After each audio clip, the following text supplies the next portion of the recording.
I am surprised in the time that we have been doing this with Billy Corbern that we have not done that much because we've been focused on localized and Miami.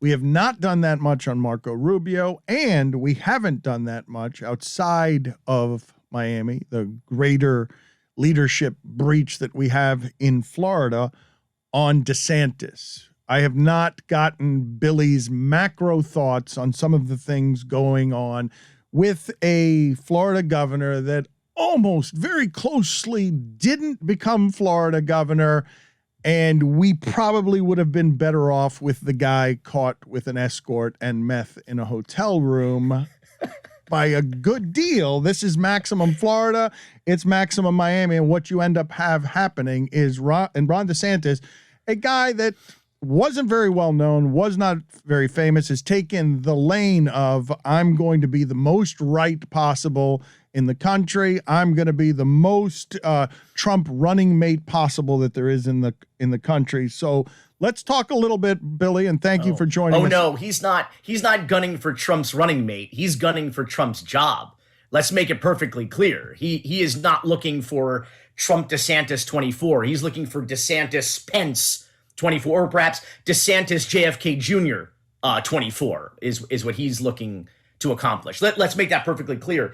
He is looking to dethrone Donald Trump by creating a more palatable version of Donald Trump. When I say palatable, I mean where the people who understand I should say are repulsed by Donald Trump, Florida man, find this Florida man more tasteful in comparison. But he is capturing that imagination. I mean, definitely Trump is the guy to beat, but there are a lot of signs that Trump would have to destroy DeSantis in order for Trump to have a clear path in a Republican primary. Because he'll I mean, I don't know that DeSantis would primary him, but DeSantis, this is his moment. This is his time. And if he doesn't put up a good challenge to Trump, he might never get this chance again. And if he's reelected governor this year, he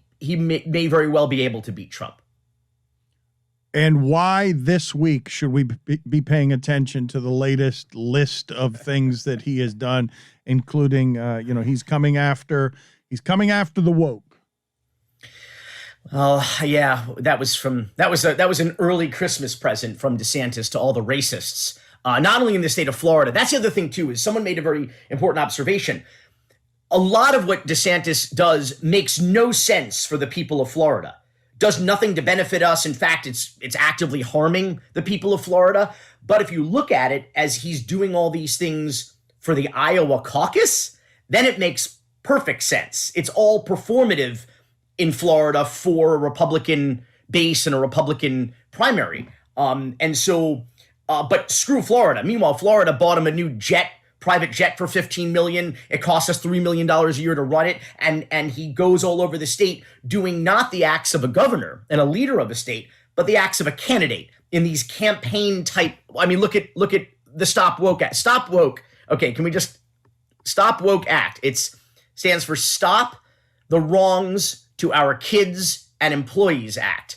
Clearly, that came from the Florida DOA, the Department of Acronyms here in the state.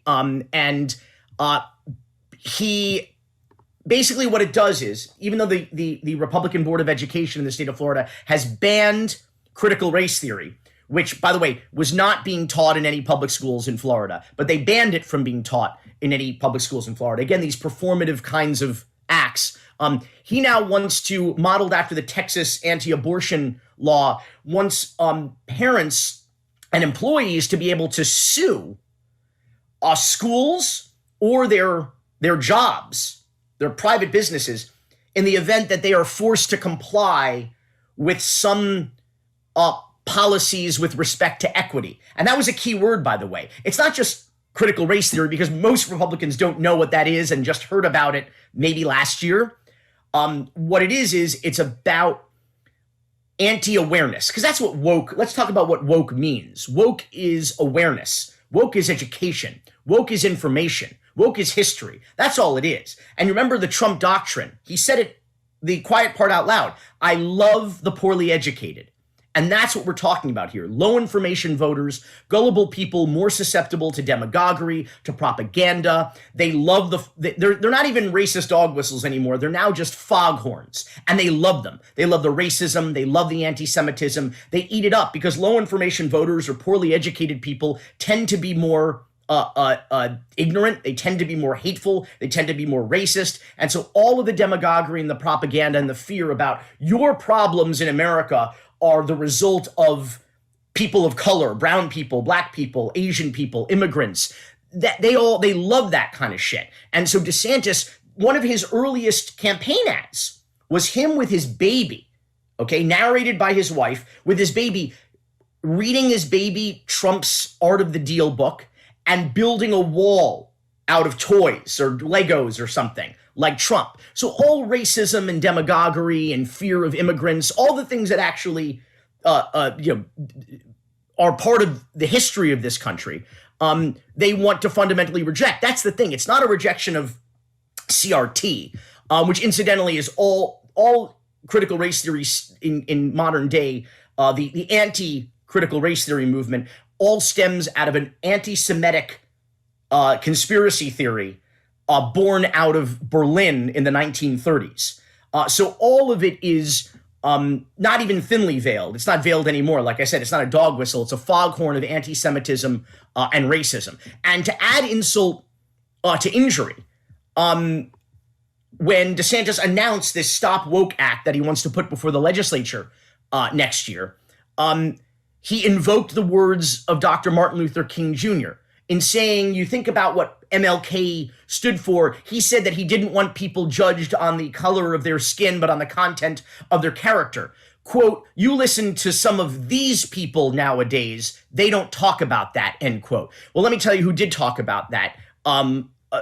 Dr. King's daughter, Bernice King, who tweeted, this is an absolute misappropriation and misuse of my father's words, Governor Ron DeSantis. Daddy wasn't working for a society that shuns truth about history and racism. He wrote and spoke about his own deep disappointment in America. It was his dream that we would eliminate racism. So not eliminate awareness or eliminate real American history, of which racism and slavery and in fact, the fruits of immigrants and immigration play a big role. But this is an effort by people who will wave the Confederate flag, a flag of treason, a flag of terrorists, a flag of people that wanted to destroy this country and tear it apart because they believed that fellow human beings could be owned as property and used as farming equipment.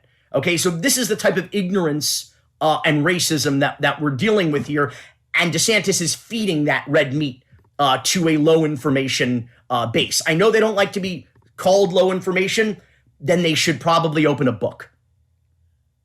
Also, during that, he is handling the pandemic in a way that has Florida looking more embarrassing than just about any state in the union on this front. What is the fair critique of his lack of leadership there? And this is a gimme here. I don't think nobody believes that the Biden administration is knocking this one out of the park in terms of pandemic response. But the way he's blowing it is spectacular. I mean, this is a failure. This continues to be a failure, the pandemic response on a local, state, and federal level. Are we better off now than we were a year ago? Or possibly not, probably not.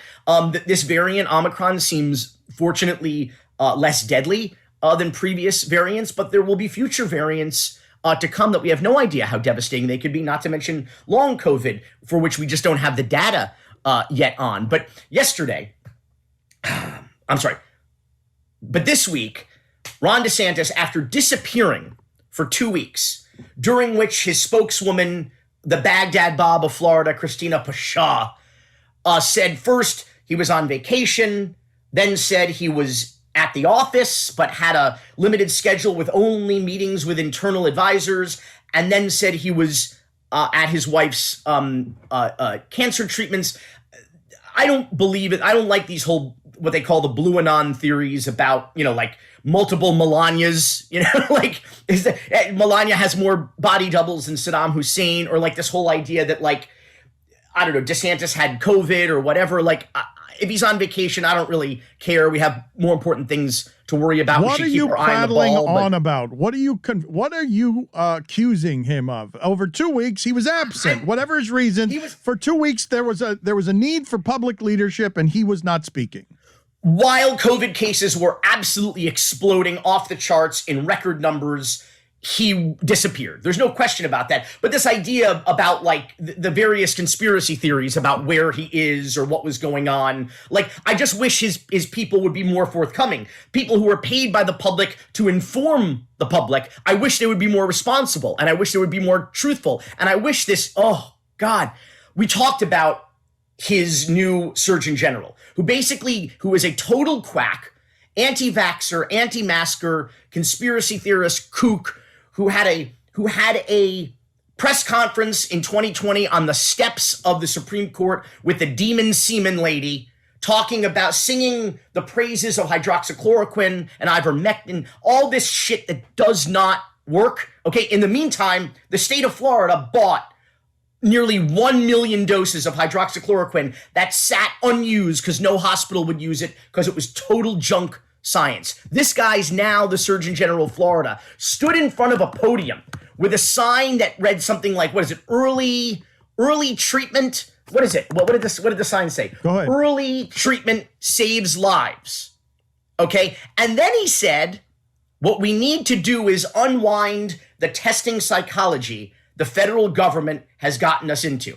I don't know how you can have early treatment for COVID if your idea is let's reduce testing. And the reason they want to reduce testing is no testing, no cases. No cases, no bad publicity about the explosion of cases while the governor disappears for 2 weeks. Okay? And what's particularly insane is this: even the scientists that are criticizing the Biden administration's response to the pandemic, nobody's saying too much testing is the problem. They're all saying the problem is that the Biden administration did not prioritize testing, particularly at home,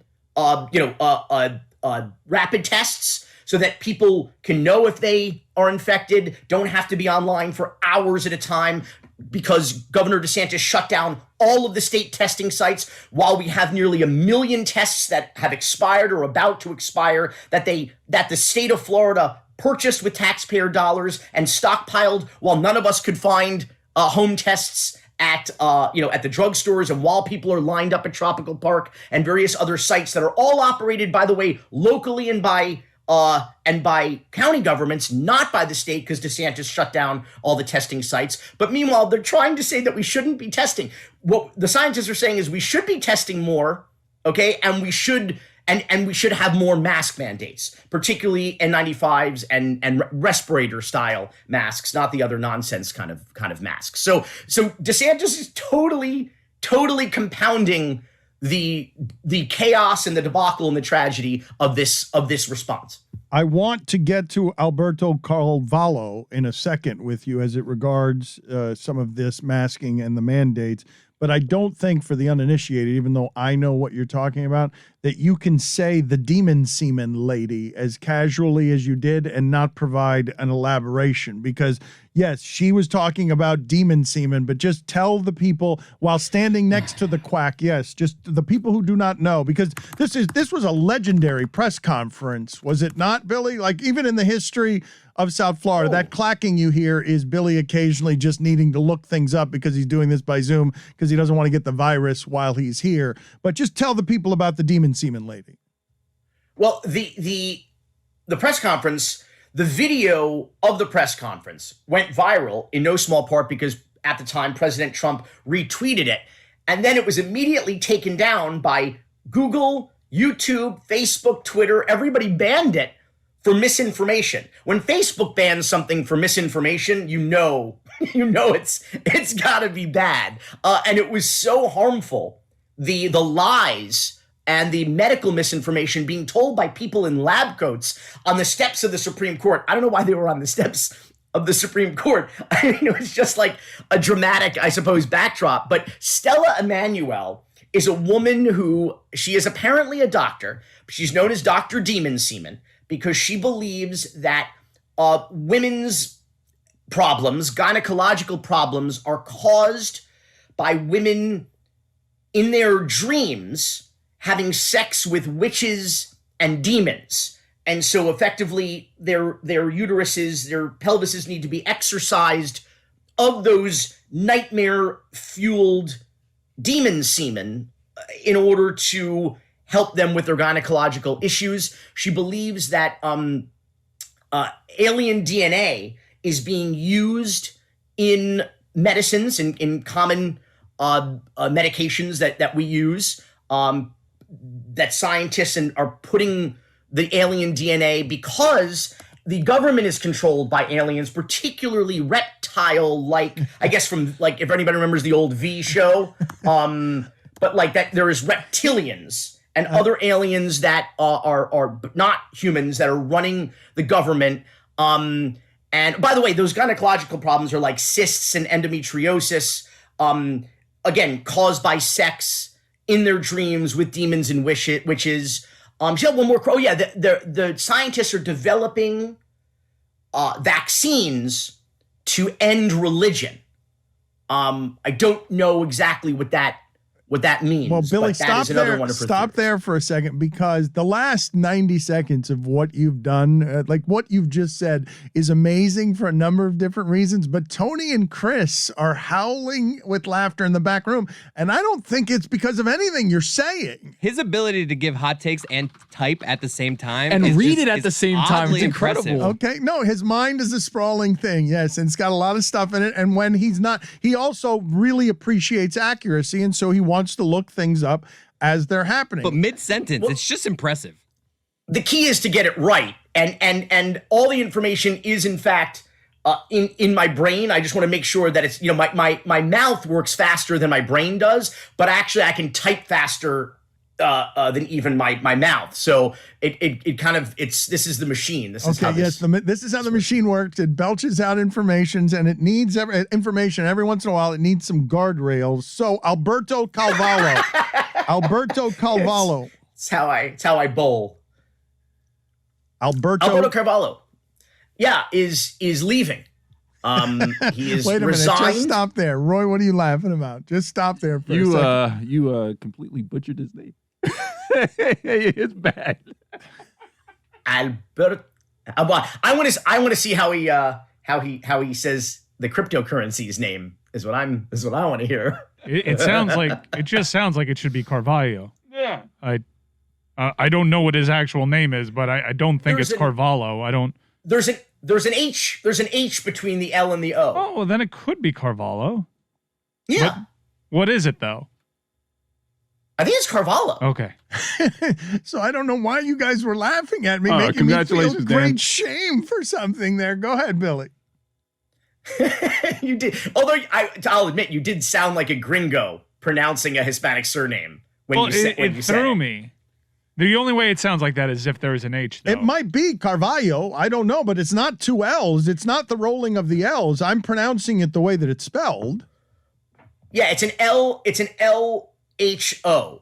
That's how it. Not ends. the important part of any of this. We've been derailed. No. Well, he's leaving. He is the superintendent of Miami-Dade County Public Schools. He is leaving for Higher Ground, the Los Angeles County School District. He is tired of the bullshit. He is tired of the school board, which is just a cesspool of these school board members. And he's like, peace out. Goodbye and good luck. And I got to tell you, we're going to need some good luck. I've had my differences with him as I have with most public officials who I call out for their fuckery. But this guy has, all in all, been a pretty excellent superintendent in one of the largest public school systems in the country, of which I am a product of. I'm a graduate of what was then the Dade County Public Schools. Then we changed the name of the county to Miami-Dade County Public Schools. And I think it's a really big loss. And I think what's going to be really scary, and we should cover this in the near future, immediate future, who they are going to replace him with. because I think that's going to be very scary. The rumors are right now that they're going to replace him with a charter school executive. Is the current rumor, and I think it's true. I think that'll probably be some news I'll break here actually on the show in the upcoming weeks, because it's also bad news. I'm not gonna. I'll save it. I'll save it for when I confirm it. But it's the fact that he's leaving does not bode well for the future of a county that had the largest swing to Trump, the largest swing to the right of any county in the entire country in the 2020 election. You're going to see the continued misappropriation of public money into the private sphere, into the pockets of rich private school, religious school, charter school owners who in fact employ lawmakers, literally have them openly on the payroll. You're going to see this move towards a theocracy here, and this rise of Christian nationalism that we saw manifest itself through violence on January 6th of last year. You're going to see that in our education. That's part of the anti-awareness, anti-history, anti-education, anti-equity. Can you imagine a movement that is against using words like equity, but under the guise and the claim that that is some sort of Christianity teaches us to not teach people to love each other, to love your brother or your sister. It's absolutely outrageous, but that's the way that this is going. And Carvalho pointed out this week on Twitter that students in South Florida, or in Florida, can use publicly funded vouchers in order to attend private schools and religious schools that are now this week imposing mask mandates, but public schools, which he refers to as the bedrock of democracy, they're legislatively forbidden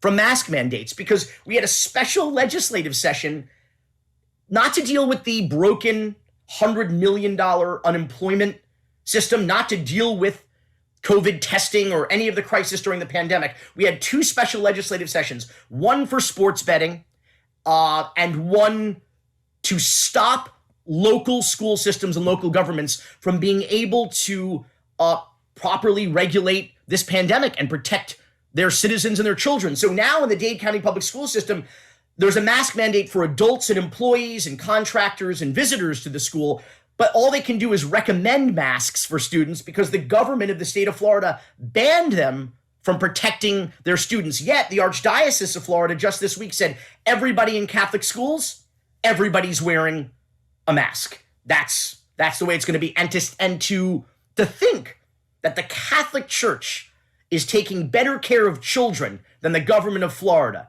is a pretty stunning revelation for the week. Let's talk about Madi Coin. I was going to let you say it because I didn't want to say it. How's it, Mike? How'd he do? How'd he do with that pronunciation? I don't even know if he knows what he kind of read. Mari coin, Madi coin. I'm not making it maritime. I'm pronouncing it Hispanically. No, yeah, well, be careful with that, especially. They're going for something. Maricoin? Is it? Where's the stress? Coin, Madi coin.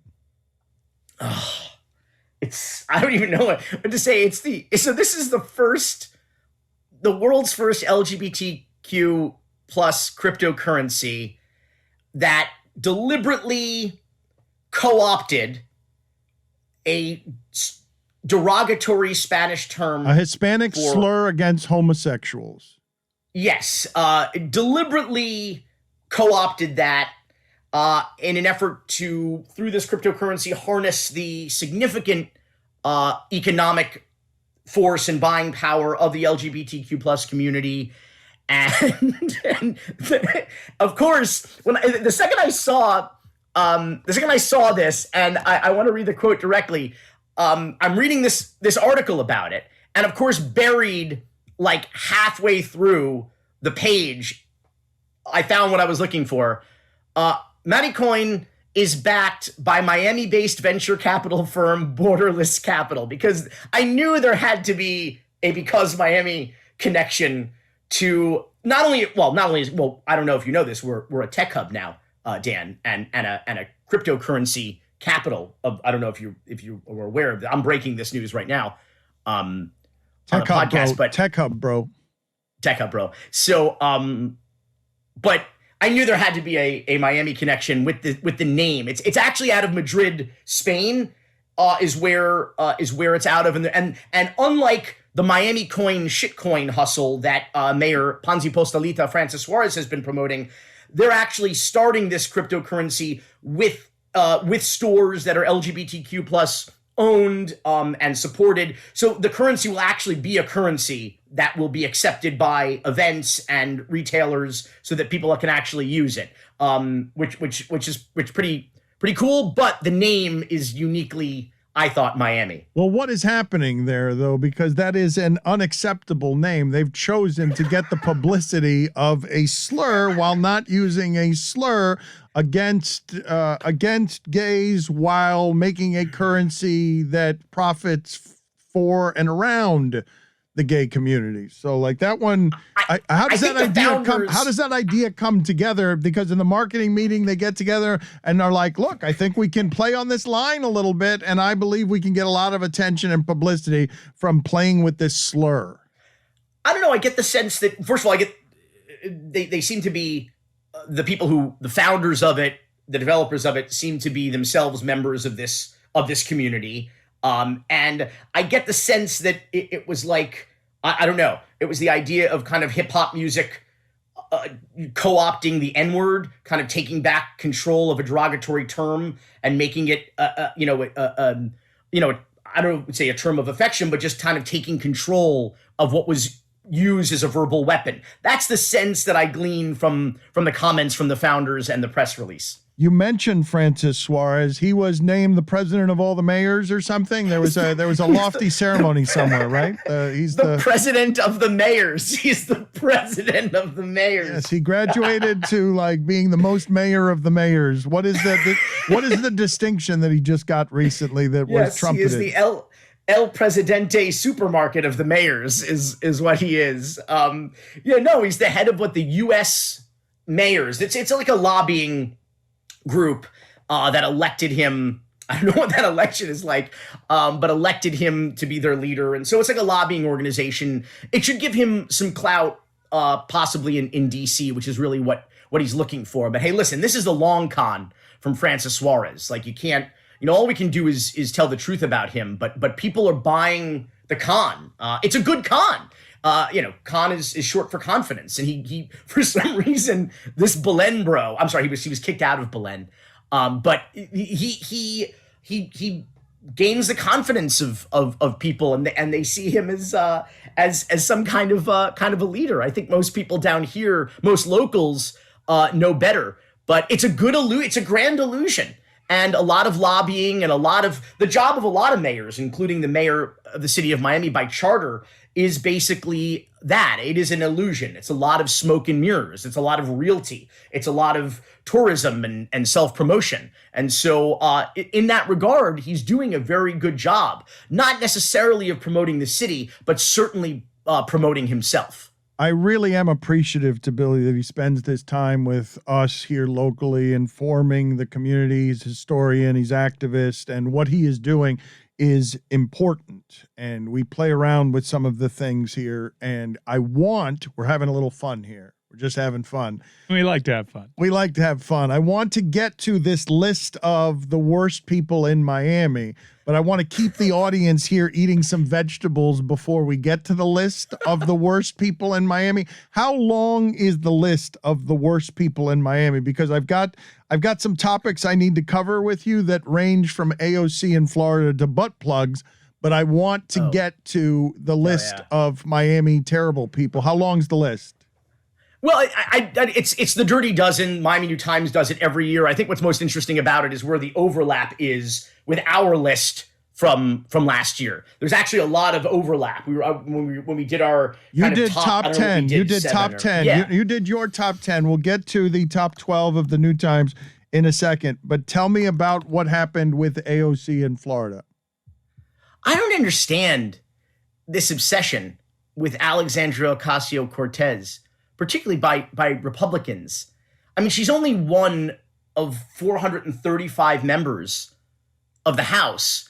I mean, there's like 27 representatives out of the state of New York alone. So she's just one of those 27. I'm not really sure. I get it. I mean, she's an attractive woman. She's a Hispanic brown woman with power who's turned up Right. the volume on things that are far left.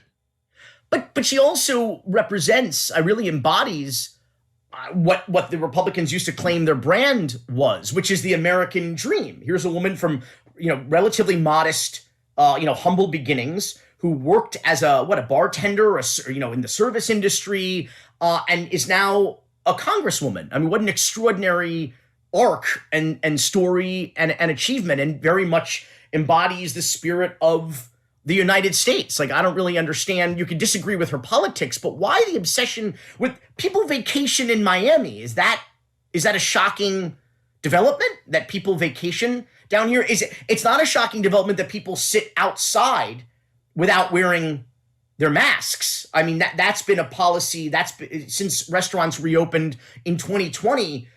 That's been the policy. When you're eating or drinking, you remove your mask when you're outside. To her credit, she wasn't sitting inside. And so I don't really understand. I don't get it. I don't understand why this is an issue. What are you baffled by? This is a famous brown woman with power who uses it like a blunt instrument and a bullhorn. Why do you think a party, why is it surprising that a party running on a platform right now of anti-other would see that as a threat? Which part is confusing to you? And to your point, a party running on a platform of anti-information, of anti-awareness, of anti-education, of lying about history, or at least hiding it. And this is a woman who's very well educated, who uses her platform to inform others, to make others more aware, which has now become the pejorative term woke for some reason. The option of woke, of course, is asleep, which is where Republicans would prefer voters to be. Particularly voters of color. They prefer them to be asleep and not voting. But she's one of 435 members of the House of Representatives. Why the disproportionate amount of attention on where she chooses to vacation with her boyfriend in one of the most popular vacation destinations in the world, Miami Beach. Oh my God, get New York out of here already. All of New York is down here. Billy, this is the sixth borough, baby. Billy, it's a tech hub. Billy, we do not have the infrastructure under normal circumstances for anything. We certainly don't have. This was an insanity, Billy. What New York descended every year, the worst week of the year is this holiday week when New York descends under normal circumstances on top of a Miami that cannot handle the weight of it. This is the worst I've ever seen. By leaps and bounds, Billy, the worst I've ever seen of the amount of New York down here, just making our infrastructure groan under the weight of it.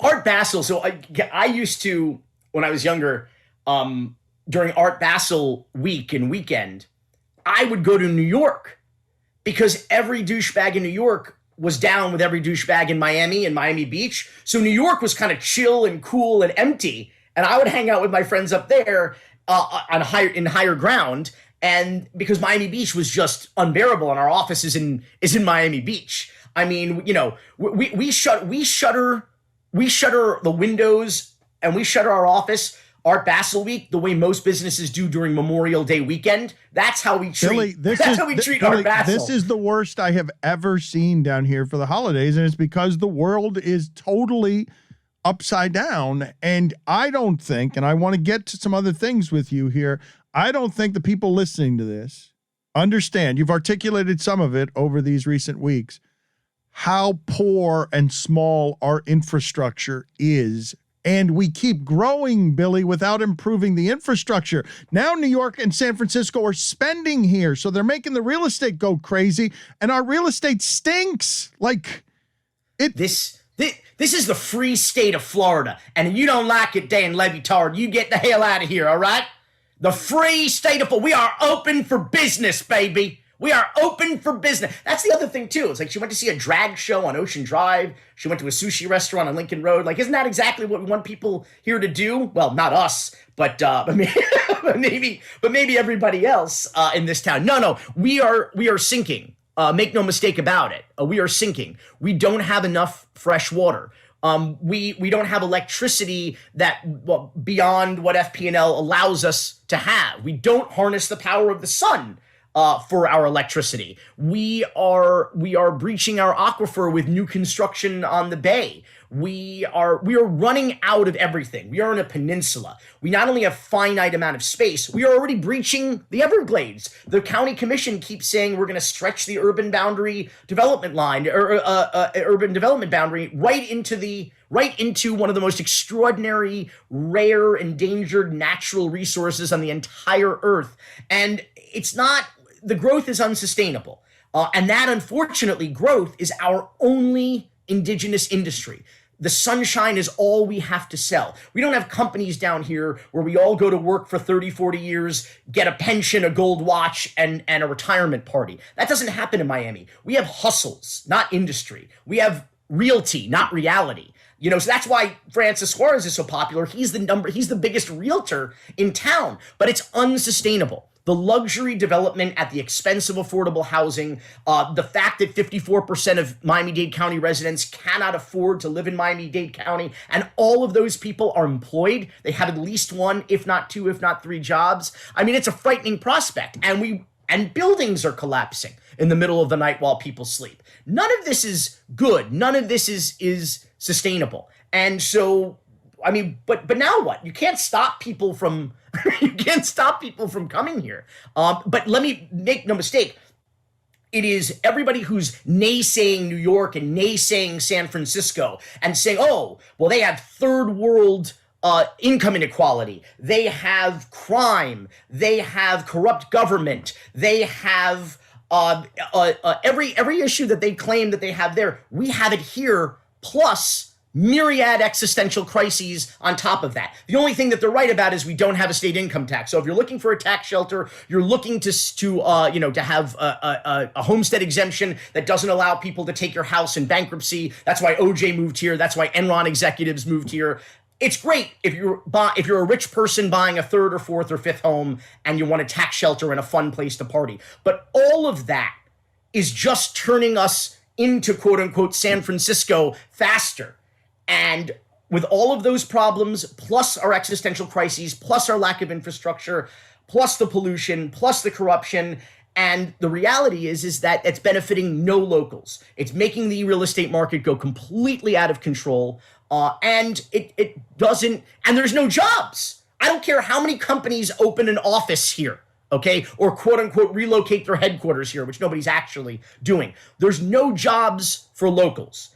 Okay, good help's hard to find in most sectors in Miami. It's because the most talented people, for the most part, leave town. But the reality is there's no, particularly for tech, there's no schools feeding into that industry, feeding that job market. So they might open an office here, but everybody will be either working from home or worse, relocating to Miami, which just puts us back in this cycle that you were talking about, which benefits nobody who is a local, who is a true Miamian. We have fewer than 10 minutes here, but what you're saying makes me profoundly sad, Billy, because, and it fills me with dread, this place that we both love is getting swamped. Literally, it's been a swamp, and we are going to go under this in water with a hurricane. Like I am very fearful that this thing that I love, this area that I love, is going to get swamped by everything that the pandemic has brought this way. Yes. I mean, we before pre-pandemic, it was an emergency. I mean, now I think it's irreversible at this point. The pandemic has exacerbated every single negative trend that was already occurring in the economy, in the real estate market, in the job sector, in terms of poverty, in terms of affordable housing. We were already in crisis mode pre-pandemic. Now I don't see salvaging Miami. Miami will be completely unrecognizable, not in 50 years, but more likely 5 to 10 years. Nice. And possibly unlivable. In 5 to 10 years, possibly unlivable is what you're predicting. And people are going to call you an alarmist. You're awfully informed on this stuff, Billy. And I have this fear in my soul, like this place that I love is going to be underwater metaphorically, symbolically, actually in a decade. Look at the quality of life. Look at Brickell. Brickell is considered one of the greatest missed opportunities and tragedies in the modern history of urban development. We had a blank slate 20 years ago, and instead of a master plan, instead of a vision on this beautiful blank canvas, we allowed every developer with a duffel bag of money that he turned over to mayors and commissioners to do whatever the hell he or she wanted.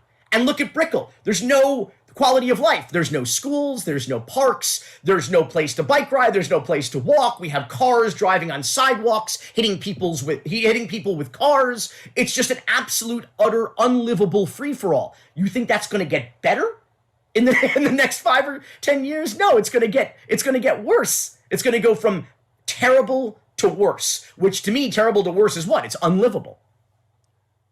Few more minutes left. Before we get to the list of the worst people in Miami, this is a question that I ask every single night. What's up with the butt plugs? Hell yeah. Ask your wife. I don't know. I mean, when you talk, I don't know. You're asking yourself that every night. There's this dude. There's this hilarious kind of character who he was responsible for installing the Festivus poles at next to nativity scenes on government-owned properties in the state of Florida, basically saying if we have religious freedom to practice any crazy old mythology we want, I'm going to celebrate the 90s religion invented by Seinfeld, the sitcom. And this guy said, here's his quote, Florida politicians' heads are so far up their goddamn asses, I figured when they take their heads out, they'll need something else to put up there. And so he created these gift boxes, and this was a bipartisan effort. He sent them to Republicans and Democrats alike. He sent them to Ron DeSantis. He sent it to Fort Lauderdale Mayor Dean Trantalis, Hollywood Mayor Josh Levy, the police chief of Hollywood, Chris O'Brien. He sent them a mortar size, so bigger than even this, a mortar size. Even this for something that is audio. He was back. This is audio. This is Billy just dropped a piggy bank filled with University of Miami helmet coins on his office, and this is largely audio. It was filled with imaginary coins from John Ruiz. Oh, really? That's a low blow. The U is back. The U is back, baby. Okay. He's trying his best, man. Finish what you were saying, please. He's not trying his best, Mike. So, so a mortar-sized red butt plug on a leash, so it can be as it a better must handle. be. I don't know. As it must be. Wait, what? I don't know. You got to put that on a leash. Why? Everyone knows that. What? How does that work? I don't know. But filled with a bunch of fun. Also, Crisco oil. He included in there. He included some kind of like Sesame Street themed furries and masks and stuffed animals. I think that was an ode to Ted Cruz attempting to cancel Sesame Street for being too woke. It had summer sausage. It had some anal ease. This is not a product I'm familiar with, but it's called anal ease. Maybe it's anal esse. It's spelled ANAL-ESE. Yes, it's sold as one thing, as a lubricant in both American ventures and in barrios. And now, highly anticipated, the thing that you've been waiting for. This is a distinguished list. The Miami New Times top 12 worst people in Miami. Billy gave you his list last time he was on with us. What do we have now? Let's start with number 12. Who is the 12th worst person in Miami? I don't know that they did this in any sort of order, but I'll just start at the top. I don't think we need to do all 12 either. There's a lot of overlap here, but Frank Artilles made the list. He was on our list as well. This was the guy who was responsible for the Republican for the election fraud last year, running a shill candidate in a race. Number 11, even though we're not doing this by number. I'm sorry, I can't hear you. We're probably not even doing all 12 of these. Earbuds just inexplicably died. Can you hear me now? Yeah. Can you hear us? We could start and do it all cleaner, Mike. Can you? Yeah, let's start and do that all cleaner because I wasn't very clear on not in order and possibly not all 12. Right. Well, do we have to? I'd rather not do all 12. Some of them are depressing. Well, that's okay. Just give me however many you want to do. Frank Artilles, we could do Burkett, do Joe Carollo, do the Centners, do Laura Loomer. You want to do 5 from the list? No, go ahead and you choose and rank. We'll give you a second. You choose them and rank them, and we'll do it with you in a second. Let's just do 10 of the 12 of the Dirty Dozen. All right, you ready, Mike? And I'm going to make you rank them. So do you want the time or you want to just do this off the top? Because I'm going to make you rank them even though it doesn't matter that they're not ranked. I'll just go in their order. Yeah, sorry.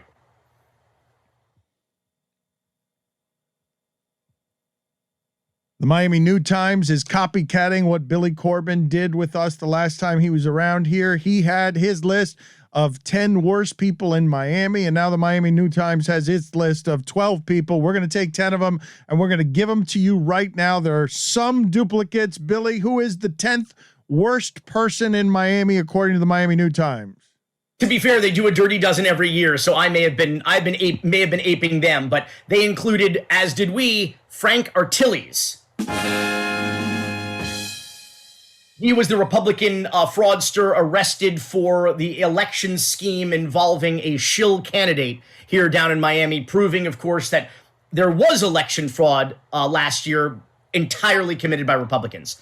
Also on the list, who wasn't on our list. Hold on a second. A strong number 10, number 9. Surfside Mayor Charles Burkett.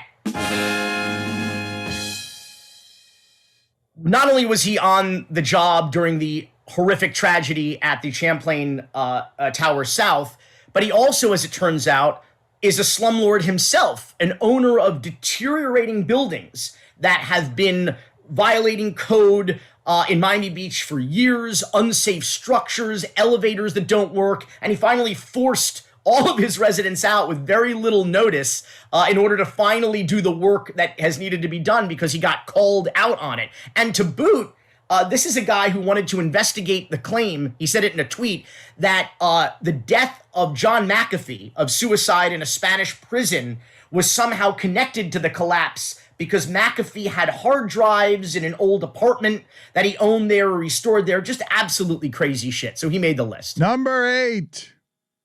Joe Carollo. Enough said. Number 7. David and Lila Sentner. What's the story there? They're the anti-vax owners of the Sentner Academy, a for-profit private school. Costs about $30,000 a year to send your kids there from preschool through elementary school. It was opened after they paid off Commissioner Keon Hardeman and Mayor Francis Suarez. They actually hired Francis Suarez's law firm to help them. They were able to open without the proper documentation, and her social media account is filled not just with anti-vax information, but science fiction about how the vaccine can actually, if you're vaccinated next to an unvaccinated person, you can change a woman's menstrual cycle and affect her unborn baby. Absolutely insane shit. And they are educating the children of Miami. Number 6. Laura Loomer. This is a hell of a list, man. Proud, quote unquote, proud Islamophobe, Laura Loomer. She, again, another anti-vaccine extremist. She calls herself the most banned woman on the internet. She says that the COVID-19 symptoms are akin to eating bad fajitas. That's how she described them.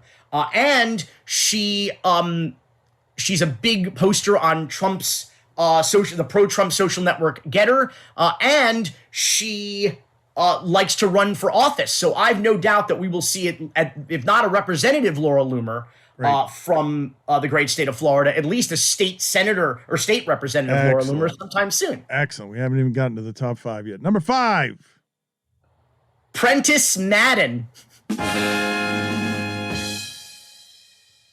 He is a veterinarian and the former hospital director at the Caring Hands Animal Clinic in Aventura, and he was arrested for sending videos of himself sexually abusing animals at the clinic called Caring Hands, and also possession of child pornography and, quote, animal crush videos, end quote. I don't know what that is. Dear God, that took an awful turn. Number 4. Luby Navarro. We talked about Luby Navarro last year. She was the only Miami-Dade County School Board member who voted against a mask mandate.